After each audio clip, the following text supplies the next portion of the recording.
Welcome to Rethink, the Financial Advisor Podcast. My name is Adam Holt. And this is Derek Notman. We are your hosts, both veteran advisors and fintech CEOs who challenge the status quo, question everything, and have fun doing it. Hear honest commentary on the challenges facing advisors today. And be part of a community where we can all rethink the profession. Now on to our episode. Adam, are you a fake fiduciary? Wait, are you insulting me? What does that mean? Well, I might be insulting you. I don't know. It depends how you answer the question. I don't know. These days, I don't know if I'm a fiduciary. I'm just a generally good person trying to look out for people. That's what I try to do. What about you? Yeah, same thing, right? I think most of us are wired that way. Like, yeah, just do the right thing for people, right? But we've got all this stuff going on in the industry. You've got this bipolarization of fee only is the only way, and we're the best thing for our clients. And then you've got the insurance risk industry, which no, we're the best. Well, where is the best? I don't know. I mean, and who's really a fiduciary? I'm not sure we're going to actually understand what a fiduciary is unless there's going to be true regulation and, of course, legislation on this in a way that the courts can look at and say, yes, no, this really represented someone looking out for their client's best interest. And I don't know how it's going to shake out. Don't know how it's going to shake out either. And there's a lot of politics involved because some industries don't want more of a fiduciary standard. Some do, or parts of our industry, I should say. But, well, I mean, I'd rather talk to someone else about it. Well, it's true. You know, we talk to a lot of financial professionals from all across the world. Now, we've been really blessed to speak to people and get their perspective. It's interesting to see, Derek, how many people in other countries, including Australia, New Zealand, we've even seen standards in South Africa even exceed the United States in terms of what represents looking out for your client's best interest. We had an opportunity to talk to Tom Hegna. And if you know Tom from we'll call it the inspirational speaking circuit, Tom has been an interesting person to follow because I've known him for years, had the opportunity to talk to him privately. He's the president of TomHegna.com. So check him out. I'm sure. Have you seen him, Derek? Have you seen him speak? I have. Yeah. I've actually just like you had private conversations and back in my New York Life days when he used to be there too for a while. We ended up smoking cigars together on some boat down in Florida. I don't know. It was a while ago. Well, Tom is known for his essential, I think it's a salmon color or an orange shirt. I can't quite figure it out what it is, but I know it's funny because to see Michael Kitces also wears his blue shirts. Hegna started with his orange shirt. He's everything I've seen him ever in. He's got an orange. This is true. These guys are onto something. I think we got to do that. Right. Well, what would you just be? The white hair. That'll be your unique thing. You got white hair. Dude, it's ash blonde. All right. Sorry. I'm just happy I have some hair. Now, Tom, if you don't know, he's a retirement expert. He's an economist. He's a best-selling author, a public TV host, and an international speaker with a 30-year record. Consistent top performance in the financial services industry. He's lived it. He's done it. He's been in the field. He's also a retired U.S. Army lieutenant colonel. So mad respect to him. He's done some great things in his lives, and he's really running out of Arizona these days. So if you do get a chance to see him, he's got great message and things that you can use in the field.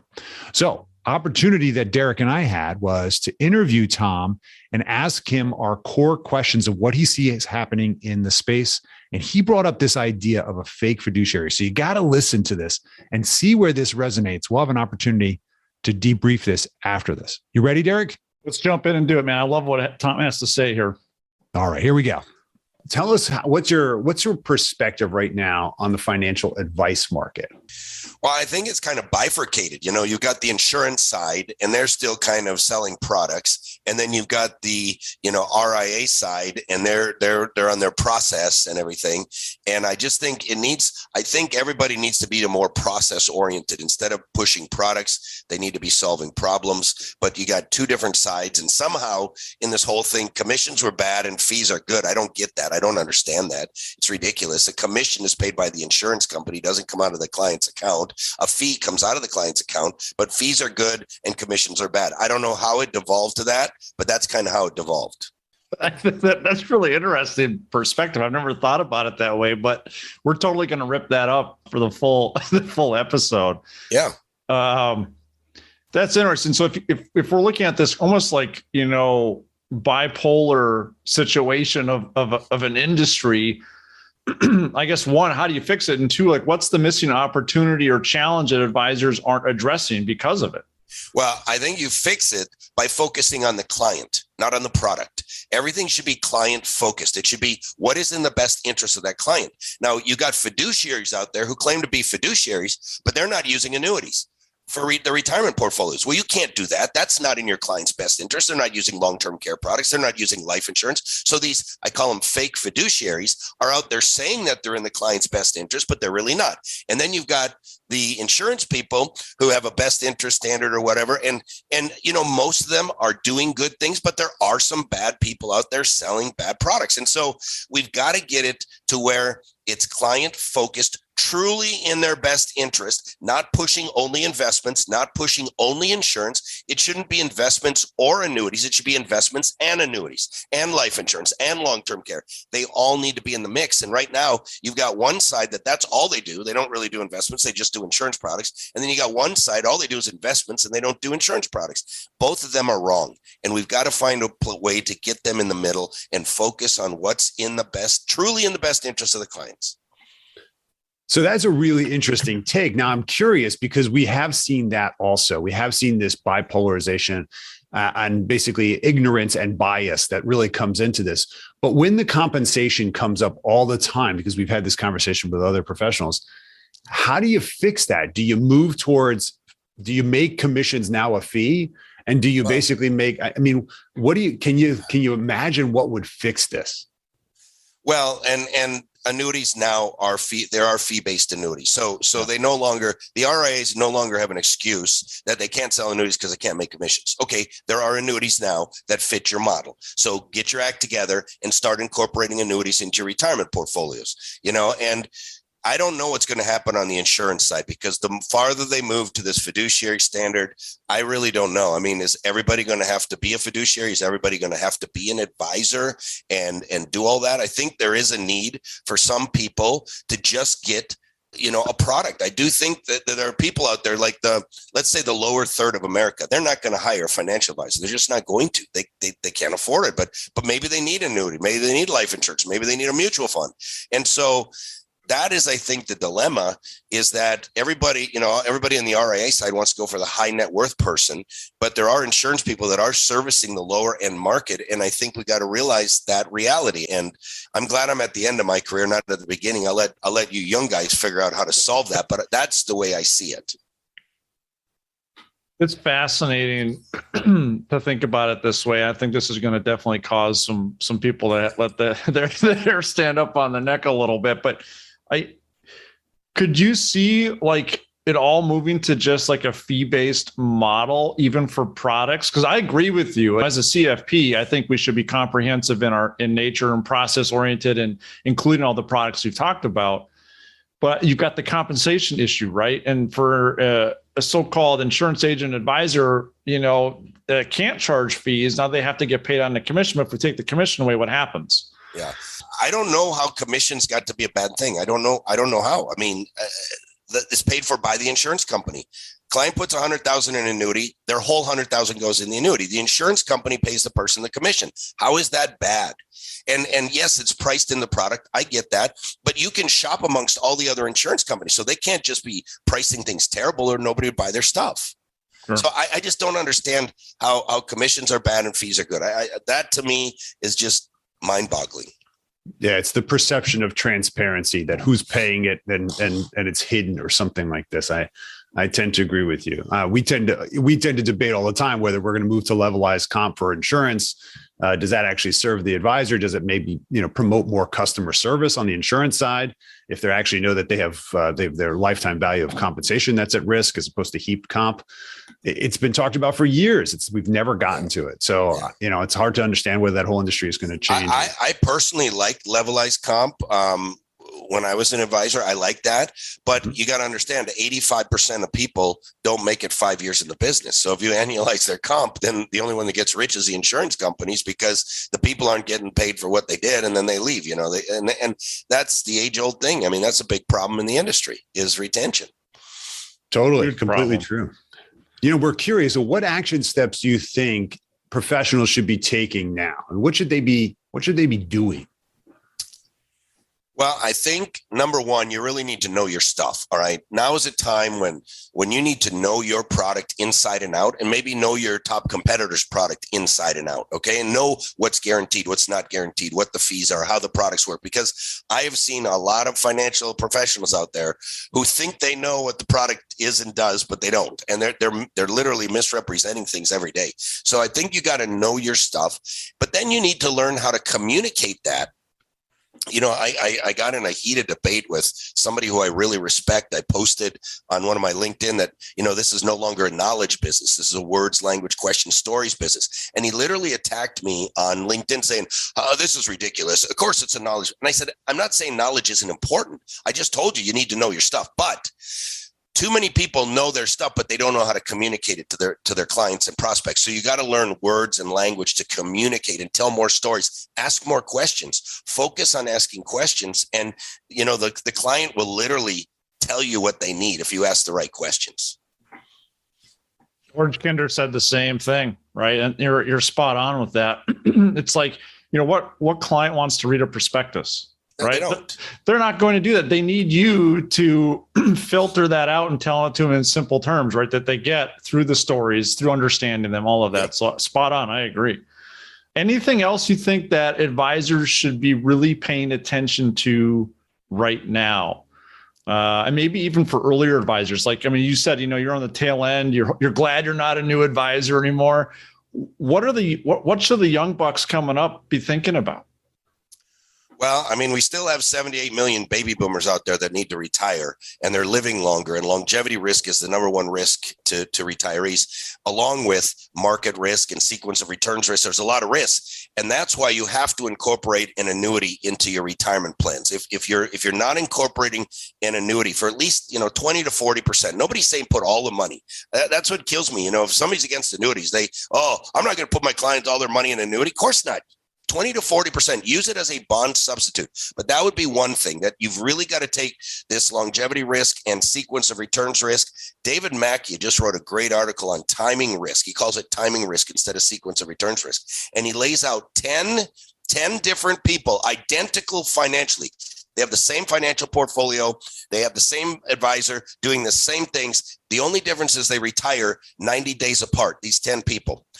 One of them goes dead broke. One of them gets all their money, plus it grows to 2.6 million. It shows all these different scenarios for these 10 people. And he says, what's the difference between these 10 people? It was just the luck of when they retired. And if you're an IRA, are you really going to subject your clients to bad luck? That's all it is. That's all sequence of returns risk is bad luck. And you can't do that. And so that would be one thing. And then the second thing is they've got to take action on long-term care. Long-term care is the one thing that most retirees forget about that can wipe out their entire life's work. So I would say they've got to protect against longevity risk, market risk, sequence of returns risk. They've got to protect against long-term care risk. And then for millennials, I did my first millennial presentation. I came up with it this last year, where I'm teaching millennials, Generation X, Y, and Z how to become millionaires. And I teach them how to make more money, how to spend less money, and how to build wealth. And that's really what it's about for them. They've got to build wealth. And then what we've got to do is distribute the wealth that the baby boomers have in the most efficient manner possible. And I think there was some really fun stuff. Let's talk about, what did you hear in what Tom shared that's either debatable or we should be rethinking? Well, I love the ongoing debate about RIA fee only versus insurance industry, and how the two are always butting heads. And he says they're both wrong. And you know what? It's hard to argue with that, because the sweet spot really is when the two come together and solve the problems for our clients, right? So I don't know. What do you think? Well, in our practice, we always had a financial planning / insurance professional, right? Because the planners tended to come from, do I understand the family? What are they doing? What do they care about? Can I protect them? Right. And so that was that kind of protective voice. And then we had the investment advisor who would also join, whether it was with our firm or not. and they would give the context on the how we're going to execute it, and stay unemotional and stay not planning. I needed them to deliver returns on a risk adjusted basis. That's their job. My job as the planner was always to think about, well, why does it matter? How do we structure it? What is the legal tax? What do I need to bring in? So it's interesting because we always bifurcated that stuff, and we kind of thought of them as two separate collaborative roles that added value. Now, I think we have a lot of financial advisors that are doing everything. Here's the problem, Derek. The positioning to the consumer is that, oh, I'm a holistic financial planner, when the truth is that's just a sales job to say that I want to manage your money and charge you an asset management fee. Now, granted, I don't say that disparagingly to those of you that are doing asset management and you claim to do financial planning and do a lot of stuff, but I still know a great number of you, I won't call you out, that really, when you talk about how does a pension work, or how does an annuity work, or how does life insurance work, and you literally see their face turn like red. It's like the devil products. And I'm thinking to myself, I know plenty of families that didn't lose their house because they were smart enough to buy life insurance. I know people who literally lived way longer than they were supposed to, and they're still getting a check. So I don't know. I've seen the other side of this. Yeah, I don't know why they're getting red in the face. It's like they're embarrassed to talk about it, and they shouldn't be. They hate it.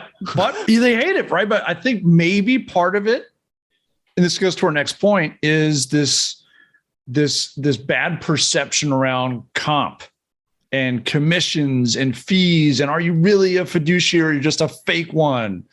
And I think that's really interesting. And Tom makes a great point. Like, how did commissions all of a sudden become bad? And you made a statement earlier, like it's a transparency thing, I think part of it, at least in part. And I would just argue that like advisors really need to be, man, I don't know. Like that's a tough one. Like some products have commissions. That's just the way they are. But not, right. Well, even Tom said now too, like not even all of them have that. Like those fee only guys can start doing stuff that's fee, but still product. That's right. Well, we have seen permanent life insurances attempt to go to levelized compensation to try to make it look more like an asset management fee. It just really hasn't taken off that well. So I think if there's any re-education that needs to happen, it's the consumer doesn't really understand it. It's a black box. Insurance and annuities, they don't understand where the compensation is coming from. And they also, I think for most consumers, if you heard what the compensation number was, you might be a little taken back. And I think that's really the thing that's the real big pain point. Do you remember when we switched from C shares to advisory shares with a waived load A share, right? With a lower back or no back end and a lower 12B1 or right. Do you remember when we went from that? Most of us were making 2% up front. In some cases, based upon your payout, you were getting as much as 4% up front, depending upon your loads. In some cases, we know there were 5.75. And then when we went to 1%, wow, that seems fair. Oh, but wait, but it's forever. Okay, first of all. And now we're talking about, fees that are in the, basis points. And I think people are more and more conscious at each generation on the fee. The challenge with, I think, the insurance community has been there's such obscurity around a conversation that's being happened at that level that they don't know how to relate it to this. I know what I'm paying supposedly in an advisory environment. I'm paying basis points. Yeah. I'm paying for the cost. Now it's all broken out. I know I'm not paying for trading anymore. I'm paying for custody. Okay, that makes sense. I'll pay for custody. So I think the real thing our industry has to do is we have to be transparent, and we have to be transparent to the consumer. And that really kind of takes us to, I think, what he's saying. Can I stop you on there on 1 second? I've got I love what you're saying. I've got a quick story I want to share. So I wrote a rather large permanent life insurance whole life contract back when I still had my insurance licenses on a client. Mm-hmm. And it was a great sale. It was the right product for the right situation. But a few years in, that customer came back to me. He's like, Derek, I think I'm going to cancel it. I'm like, why? And he's like, well, one of my friends said that you got paid X on it and it's just not right for me and blah, blah, blah. And so what I actually ended up doing is I went and pulled my electronic ledger for that product. And to the penny, I showed him exactly what my comp had been on that product from the day I sold it through with renewals and everything. And when he saw it, it's like, wow, that's a lot less than I thought you got. And he ended up keeping the contract because of it. And it's now actually helped him in a number of situations. He's a business owner. And that, I tell you, like, it was an epiphany to be able to be that transparent with my comp on this product that typically we never share at all. And the advisor really appreciated it, and the business stayed on the books. So it just goes to your transparency thing. I think that we can really do a better job with that. For years, I have never been really successful at this one, but I throw it out here because we have this pulpit to a degree and we can share this. I talked to a group that was in South Africa several years ago. They're a very large family office. And the way that they handled it is that they charged, a significant amount of money to manage tens of millions of dollars for their clients. And eventually, occasionally, because it's comprehensive, they needed insurance products. And when they would place these insurance products, because a predominance of the products are all publicly delivered products, it wasn't a private placement, they could shop the market. They figured out what was the best price. They got the underwriting done. They came up with the best product based upon credit rating and all that other fun stuff. They promote this to the client. The client buys $100 million of life insurance. They get this, $400,000 compensation check, right? And they were telling me the story, and I said, so what do you do in that situation? Aren't you acting theoretically under the premise that you work for a set fee? He says, yeah, we would normally have charged that client $500,000. We just got paid $400,000. We're only billing them $100,000 this year for their asset management. Okay, interesting. That's awesome. So they actually had the capacity to effectively rebate, which has been a no-no in the States. In fact, it's illegal in almost all states of the United States to rebate that commission if you're getting compensated elsewhere. Now, why is that? I'm not exactly sure, but it seems to me from an equalization standpoint, if you're setting the expectation that a client is paying you an X fee, in the moments when that all of a sudden gets out of whack, we should have the capacity to fix it. And if they've underpaid us this year, we're going to bill them. Right. So I think we need to get to a place where the total revenue for a customer is at least known to the client, as opposed to a back end deal that effectively I'm making more money because your needs change. And they will throughout your entire financial life.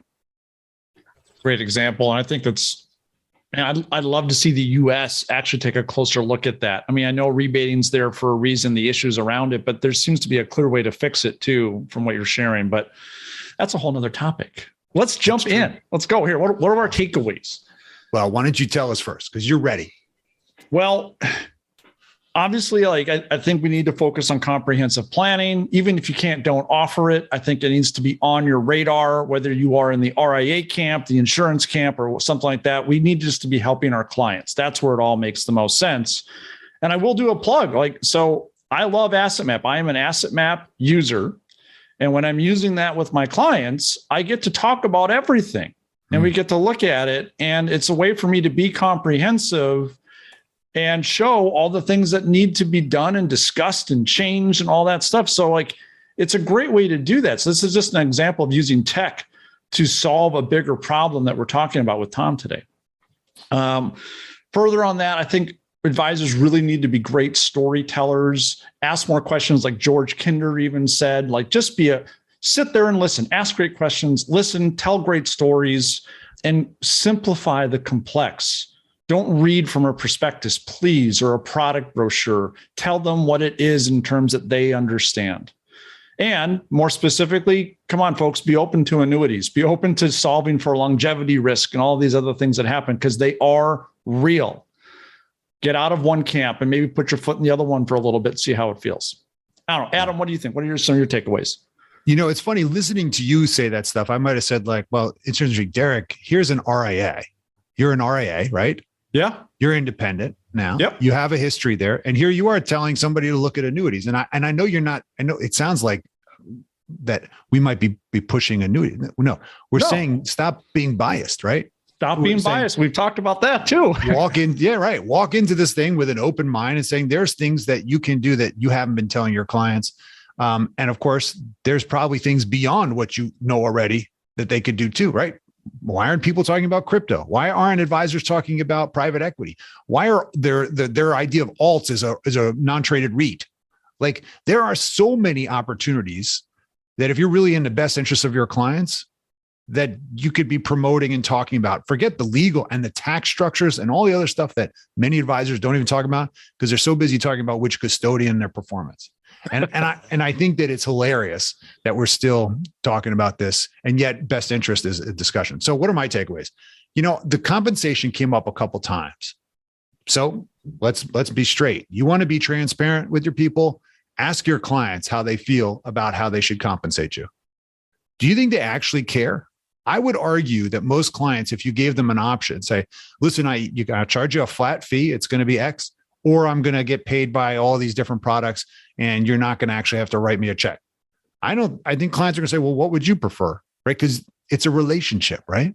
Exactly. What's going to put us on the same page? Well, I'm agnostic. You could do either one. Either way, I will. Why don't we tell our clients how much we made for them this year? I have a client who still, because I've stayed involved with him, he keeps reminding me that he pays me and my firm $100,000 a year in compensation. I didn't even know. Because I don't look at it. I never look at it. As a business owner, I'm pathetic in that regard. I just believe long-term, if you can stay with me, relationship, I will somehow make money. And that's good enough for me. I never look at it. Whatever's fair for the client, and if I feel like I like the person, that's good enough for me. So just tell them, ask her. And the other thing was, I thought interesting, professionals have stopped being students of the business. In other words, we used to have to really learn these products, understand them in and out. I think a lot of professionals are relying upon their wholesalers or their outlets or, the Google simple answer. They're not really looking at the prospectus anymore. They're not going into the product to find the nuances, and the devil's in the details. And I think that's a miss, because we're supposed to be acting in clients' best interest. And we're choosing the product that's comfortable, the name that we recognize. We've done this business with this company before. Let's just do it again. I think we have to get back and be competent about this and so forth. And I think the last thing is, here's my comment on annuities. Advisors will not be working likely at the tail end of their client's retirement. And I think advisors are being really, really selfish here. You're thinking that you probably are going to be there for your clients during the journey of their retirement in their later years when they're older. And I'm telling you, most of you will be retired and you will not be looking after them in the same way. And they will be working with the next generation in your firm, or maybe not even with your firm. And if you haven't set them up to survive retirement in a graceful way, I'm not sure you've done your job or you're acting in your best interest. And that's about sequence of returns. That's about making sure that the sustainability of someone's retirement portfolio has been thought of from day one, not when you're in the middle of it. Okay. You can't, be in the middle of the desert and be like, hey, honey, did you bring the water? Yeah, I didn't bring the water. You didn't bring the water? Well, the tire pressure is looking low right now. We're running out of gas. And you don't have water? Did John, our advisor, tell us to bring more water? No, he forgot. He's all retired and he's in, Florida. So I think the point is this: think beyond your timeline. Think about the client's whole timeline, even when you're not going to be there. And that means you need to think about sustainability and longevity. That's my rant on it. I'm done. I love it. Advisors actually have their own longevity risk. Yeah. Right. Yeah, right. That's great. All right. So we're going to switch it up here a little bit, folks. Instead of doing a guest question and answer today, we wanted to give you guys a little bit more insight into who the heck are Derek and Adam. So, our podcast has grown a ton and we just wanted to share some stuff. So what we thought, we like, hey, what's a mistake as an advisor that we've made? Because I think, Adam, collectively, we've got 40-ish years in the industry now. Something like that. Makes me feel old. Well, when you say 40, yeah, it definitely makes it feel old. Jeez. Right? Especially since I have 3 years and you have the rest. I'm just kidding. Which is weird because I'm younger than you are. I don't know how that math works, but well, that goes into what I did wrong.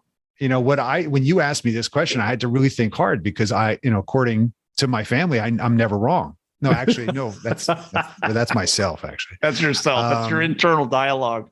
Every test I've ever taken, I walked away thinking I got 100%, by the way. I have a lot of confidence, but I wasn't right all the time. So I take that as good feedback. I didn't take my advice that I was giving early enough. I was given this great advice: asset allocation, savings. Instead, what I did is I super concentrated, took on super risk, and I told everybody else that they should diversify, and I did not. And in the early years, of course, through 2000 and 2008, I don't have a lot to show from those years because I blew it. I did not take the advice I was giving. And it took a long time to learn that, even to the point today where I don't manage my own funds.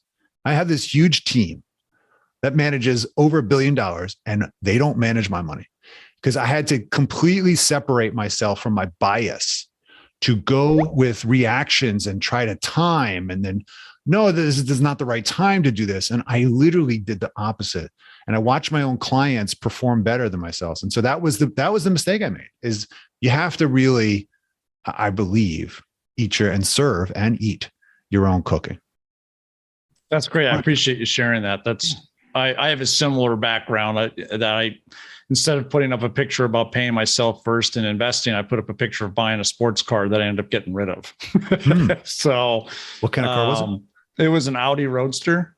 Oh, it was fun, man. It was like, it was a gift to myself for selling products. So you used all your savings to buy a car, depreciate. I did. Yeah. And I was like, wow, this looks cool. I can drive it 6 months a year, but yeah. That wasn't and that's not even the mistake I was going to share. That just came out of nowhere. It was a fun car, but it was stupid.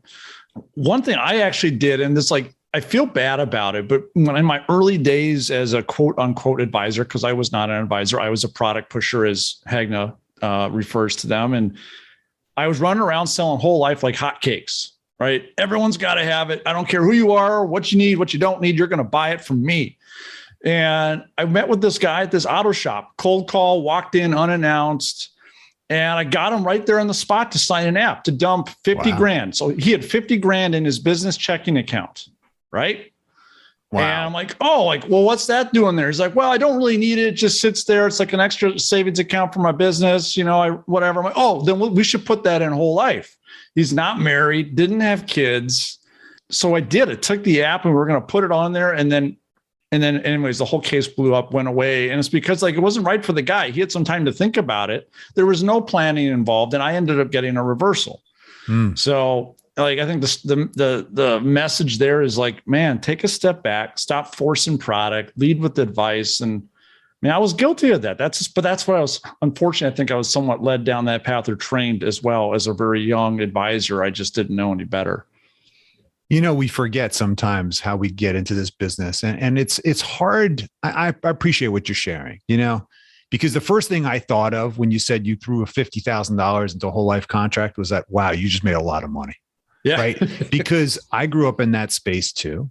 And I understand, because I have mouths to feed, and it was a business. It was my job. Just like many people out there in the whole planet, if they have a job and they're lucky enough, they get paid because they create revenue from some kind of action they do. And that's why their company pays them, right? There's a revenue. It's a business. Exactly. Yeah. It's a business. And I think what's happened is that you don't go to the car salesman and say, listen, now you got to act in the best interest of your clients. If they come in and they want a bicycle, you're going to sell them a bicycle. You're going to charge them a fee so that they can ride their electric bicycle. Like, wait, I sell cars. You're trying to ask me to do something that's not in the job description. And so we really can't be, dropping dirt on people who are in the business of distributing a financial services product and expecting them to act and think completely differently. We have to change the mindset, Derek, about what the role of financial service is about, so that we free people up to actually act in the best interest of people. Right. And I think if compensation is the thing that's going to really make people act not in the best interest, then we got to fix that. Right. We just got to fix it. And I think the way to fix it is to make it transparent, because there's nothing like market factors that will correct it if it's disproportionately benefiting one over the others. Totally. Just tell people. Totally. Well, just tell people. It's funny. You've got these best interest contracts with all these disclosures, but where's the fee disclosure? Where's the compensation disclosure? As an RIA, I have to disclose my fees, right? Yeah. So if I never had to do that as an insurance agent. So I agree. I think there's some But it work takes to be guts, done right? I mean, because there's no one who's telling you to do it. Why don't you just do it? And what are you afraid of? You're afraid of people won't value it. They'll think you're taking too much. This is why I really think we need to get to levelized comp on insurance. I understand that's going to really hurt the guys in the beginning, in the early years, because you need to make that one sale so you can survive, so that you could be there 5 years from now to act in their best interest. But that shouldn't be the reason how you survive, right? Yeah. We need to find a better way for the insurance companies, I think, to support the growth and the development of the next generation of best interest advisors that happen to sell the right products. 100%. Yeah, they do. And they want, I think the insurance companies want that too. Like they actively want to do that. It's expensive then for you to come in as a new agent and then wash out within a few years. That's really expensive. It's not good for anybody. It's very expensive. Well, hopefully this has been valuable to all of you. And if you have comments, and I'm sure you probably do, I hope you're keeping them not to yourself, but you're going on LinkedIn right now and you're commenting on our Rethink page and saying, no, we totally agree, or you guys are crazy, or no, we love what you're saying. Either way, we want to engage with you and we want to have the conversation openly so that it doesn't just end with an audio file and a send-off, Derek. Yeah. And here's my send off for all you folks today. If we're wrapping this thing up, Adam, I'm going to try something a little different here. So run with me. All right. Okay. So what should advisors do right now? Right. We always have our action steps. So I think the one final action step is if you have not subscribed to this podcast, subscribe. All right. Just go click the subscription button, go do it and listen to some of the other episodes. All right. Check out Adam's company, Asset Map. Right? He supports many thousands of advisors. You got to check him out. Check out my company, Connector, please. It's like it's the best training course out there for advisors, especially ones getting started. And if you're thinking about a podcast, check out Proudmouth, please. They're the ones that help us do this thing. We've gotten a ton of value out of them. So those are the things you should go do right now after you engage with this post on LinkedIn. Thank you. That was great. Thanks. Is that good? I appreciate that. No, that was an honest and fair shout out. And by the way, we actually use each other's stuff. We subscribe. We believe in this stuff. So exactly. 100%. I think it's in your best interest in actually what we're creating, because we're like going way beyond, I think, what most other providers do, because we really are passionate about the industry. Derek, as always, a pleasure working with you. Thank you, of course, to Tom Hegna, this great contributions to our industry, creating more controversy, wearing his awesome orange shirts, and of course, traveling around to make advisors better. Love it. Thank you, Adam. Great conversation. And all our listeners, thanks a ton. We'll talk to you next time.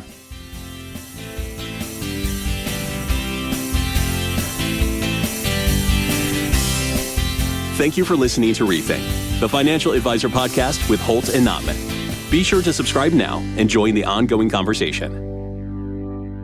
The information covered and posted represents the views and opinions of the guest and does not necessarily represent the views or opinions of Asset Map or Connector.